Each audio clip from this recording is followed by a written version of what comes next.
The user GunGuy627 is asking, what is the most useless fact you know?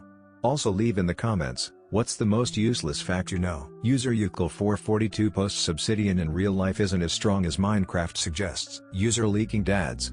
A baby smiles 200 times a day average, women can smile up to 64 times a day, and men smile a whopping 8 times a day. User SoonlyXO adds, Lima syndrome is the opposite of Stockholm syndrome, it is when the captor fall in love with their victim. User Bob LeBong adds, the state bug of New Mexico is the hornet wasp, which has the second most painful bug bite after the bullet ant. The only bird that eats them is the roadrunner, which is New Mexico's state bird, rainbow. Edit, someone pointed out hornet wasp should be tarantula hawk.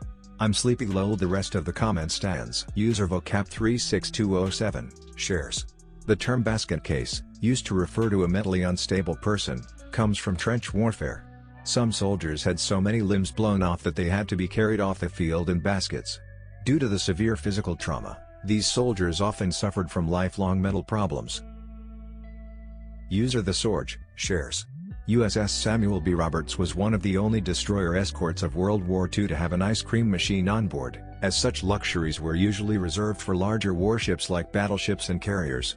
She also accidentally ran into and killed a whale on her fitting out cruise. Somewhat more useful information, she would gain fame as the destroyer escort who fought like a battleship during the Battle off Samar in October 1944, charging an entire Japanese fleet of battleships and cruisers and engaging the heavy cruiser Chikama in a close-quarters duel where she fired over 600 shells of every type, nearly her entire ammunition supply, into the cruiser, causing significant damage to her hull, disabling one of her main turrets, and starting fires throughout her superstructure, while avoiding being hit by the cruiser herself, as well as damaging another heavy cruiser, Chokai, with a torpedo hit before finally being immobilized and sunk. The user D0WNVoteMe_Plaza asks the question, what's it like to be in an arranged marriage? Next answer to the question is really sad and touching, but very important to hear. Hopefully Op can find peace. User Sazad1522004 adds, it truly feels like being trapped in burning hell. I married a toxic, intemperate, insensitive, and unreasonable person.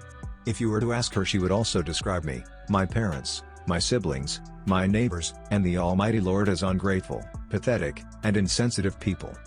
I never knew about the person that I would be married to, but it was an arranged marriage, so neither of us would have wanted to marry each other. Yes, there was a period of courtship, but it wasn't enough to know about the character of the person.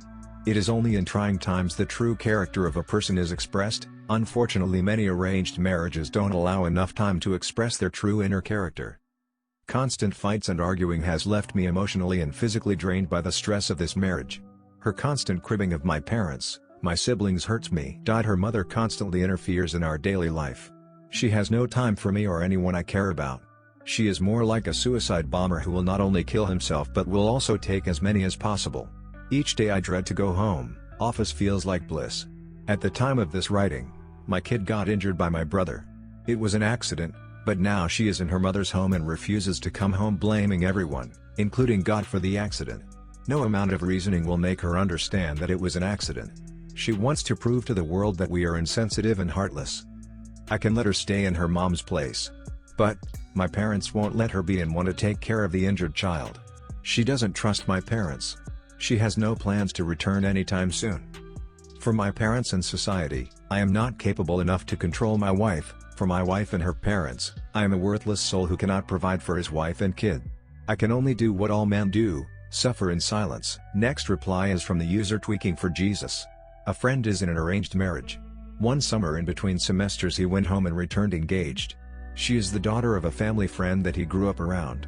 The arranged part was more like a matchmaker.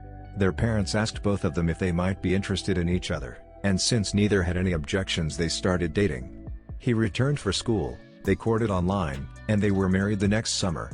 After some visa juggling, she joined him in the US, where they seem very happy. User KathleenAnna01 is asking, what's the worst betrayal of trust you've ever seen from a family member? Family member? User Litteranch adds, my brother stole tens of thousands of dollars from my parents. Much of which when my dad was in the hospital from having a stroke and unaware. Stole my mom's car. Stole my car and wrecked it. Turned the house I rented for him so he could try to get on his feet into a literal opium den. Took advantage of any good thing anyone has ever done for him for years. Took the money my aunt gave him to buy a moped so he had some cheap transportation to get to his job. Quit his job and spent the money on crack. Non-stop lying, manipulation, etc. for 20 years. Nowadays, almost no one in the family even answers his calls and no one trusts him at all and always assumes that whatever he says is a lie. User brilliant_version 667. Ads. My brother and I went shopping at Target for our mom's birthday. I saw a necklace my mom had mentioned that she wanted to buy, and I told my brother I wish I could afford it. He pocketed the necklace and didn't even get caught. He gave it to my mom for her birthday, and my mom told him he was so thoughtful, as she gave me a scornful look like I was trash.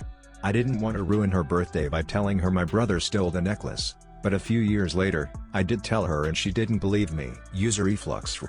Ads. My brother has been a serial liar/thief. It started with him stealing CDs and games from me when we were kids. It was at its worst when my grandparents invited him to live at their house so he could finish high school. He would steal their medications, tools, jewelry, and whatever else he could make money from. My grandparents kept giving him another chance, but he would just get worse. He kept stealing stuff, was doing drugs at the house, ran up pay-per-view porn bills, etc. I begged them to file charges when he stole their checkbook and wrote checks to himself, but they didn't. Now he's in his 30s, an alcoholic still living with my dad, and hasn't had a job since he was 17. I haven't had him over to my house in 12 years because he would steal shit out of my car. He regularly lies and steals. He'll call me up drunk to complain about how bad his life is and how I'm the one who was handed everything. I finally started hanging up on his ass. He was crying the other day that he has no life and I just told him I'm out of motivational speeches and pep talks. I don't know what to do anymore. But I can't let it continue negatively impacting my life when it's making no positive impact on his. User YVRkeeper. Ads. My grandfather was my mother's stepfather. The man raised 4 stepchildren, and had one of his own. That 5th biological child, my uncle, is obviously the youngest child in the family and only a few years older than me. As the grandparents get older, my parents move them into assisted living. It's a burden financially but they do it. One of my aunts decides that she would like to look after them at her house instead. It's clear to all of us that she just wants to collect their pensions and do the bare minimum of care. Sure enough, my grandfather, the aunt's stepfather, passes away soon after. The shitty part is that my aunt never gave a shit about him, sold all of his jewelry including his wedding ring and other super sentimental items that my uncle, the only biological child, should have been given. My aunt didn't even have a service or anything. My mom and uncle had to do their own sort of private afternoon together to remember him. My mom quickly took over control of my grandmother's affairs, put her into a new care home where she was looked after properly. We haven't seen or heard from that aunt since then, going on almost 10 years. My uncle is still pissed about the whole thing. User Sayonara. Ads. My family owned a property that had been in the family for a long time. The legal owner of this spot wanted, and willed it, to one member of my family. The owner, who was out of it mentally at this point, made the inheritor their caretaker. Another family member volunteered to take over caretaking for a short while when the inheritor had to go away for a while. During the few weeks the inheritor was gone, the other family member took the owner to a lawyer and had the will rewritten to have the property divided equally between the inheritor and themselves.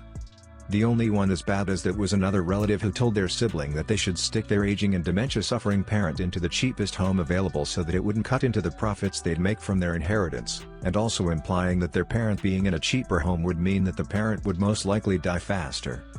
And my family wonders why I've told so many of them to freak of and die. User Acid Leon. Ads. My uncle, my father's brother, didn't want to sell his old apartment to my father in 2001. But he said there is no need to sign anything or sell it to each other, because they are brothers. He had another apartment he lived in, and my parents were about to get more kids than just me, and the uncle said that our family can just live here in this apartment he didn't use. He didn't give a fuck about that flat since then. All repairs were on us, painting walls is on us, furniture was ours, basically like it was all our flat but officially it was his. In 2020 he out of sudden sold that flat without telling anyone before. It was just like, I've sold that flat. Get your $10,000 and move. My family had to move in few days. All of a sudden. My mom, my dad, my brothers and a dog. It was our home when we grew up. And now it's nothing to come back to. WTF. User Renaissance_witch. Ads. My uncle was in prison for 15 years in another country and when he got out he had to return back to our country. My mom, his sister, wasn't really excited to have him back. But his family and we all came together, put furniture in his house, took care of him, At first he was happy to be with us, but after some time he started behaving like an asshole, started fights for no reason and tried to kill his brother and sister-in-law on 2 different occasions. This is the most recent one. My family is full of backstabbers.